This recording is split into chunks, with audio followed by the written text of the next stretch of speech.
আসসালামু আলাইকুম। হ্যালো শিক্ষার্থী বন্ধুরা, তোমরা সবাই কেমন আছো? এরপর আলোচনা করব ক্লাস 5 বাংলা বইয়ের পৃষ্ঠা নম্বর 53। পৃষ্ঠা নম্বর 53 তে এখানে 2 নম্বর আছে, দেখো।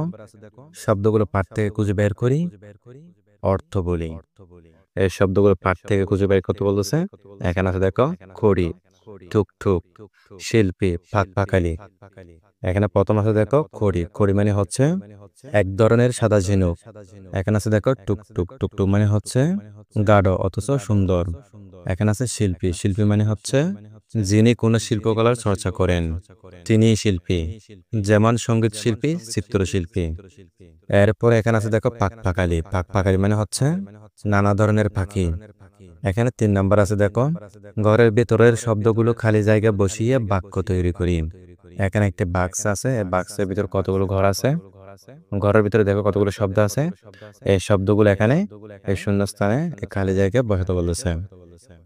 এখানে প্রথম আছে, দেখো, ক নম্বর আছে, অনেক আগে এখনকার মতো টাকা পয়সা ছিল না, তখন লোকে কেনা বেচা করতে ড্যাশ দিয়ে। এখানে কি হবে? খড়ি। পুরো বাক্যটি হবে, অনেক আগে এখনকার মতো টাকা পয়সা ছিল না, তখন লোকে কেনা বেচা করতে খড়ি দিয়ে। খ নম্বর আছে, মেলা থেকে বোনের জন্য ড্যাশ লাল একটা জামা কিনে আনবো। এ দেশে কি হবে? টুকটুকে। পুরো বাক্যটি হবে, মেলা থেকে বোনের জন্য টুকটুকে লাল একটা জামা কিনে আনবো।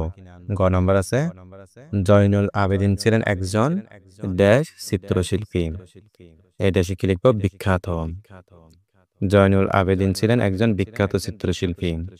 ঘ নম্বর আছে, বাংলাদেশের কাছে কাছে শোনা যায় ড্যাশ কলকাকলি। এই দেশে কি লিখবো আমরা?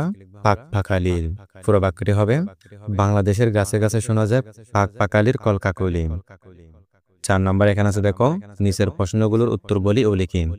এখানে কতগুলো প্রশ্ন আছে, এগুলোর উত্তর বলতে বলতেছে, এরপর লিখতে বলতেছে। খ নম্বর আছে, দেখো, গ্রাম বাংলার কোন ছবিটি আমাদের ছেনা? এর উত্তর হবে, গ্রাম বাংলার নদী, নদীর জোয়ার, সারি সারি নৌকার ছবি আমাদের ছেনা। খ নম্বর আছে, কোন ছবিটি টাকা দিয়ে কেনা যায় না? নদীর পাশে জারুল গাছ, গাছে 2টি হলুদ পাখি। আমাদের দেশের এরকম একটি ছবি টাকা দিয়ে কেনা যায় না। গ নম্বর আছে, স্বদেশ কবিতায় কি দেখে ছেলেটির দিন কেটে যায়? এর উত্তর হবে, মাঠের মানুষ মাঠে চলে যায়, আর হাটের মানুষ হাটে যায়, এই দেখে ছেলেটির দিন কেটে যায়। এরপর দেখো এখানে ঘ নম্বর আছে, সব মিলে এক ছবি বলতে কি বোঝানো হয়েছে? এর উত্তর হবে, সব মিলে এক ছবি বলতে বাংলাদেশের প্রাকৃতিক সৌন্দর্যের কথা বলা হয়েছে। স্বদেশ কবিতায় একটি জেলে বাংলাদেশের নদ নদী, গাছপালা, পশু পাখি, পাহাড়, সবুজ মাঠঘাট ও নানান পেশার মানুষের ছবি এঁকেছে মনে মনে। এই ছবি আসলে বাংলাদেশের ছবি।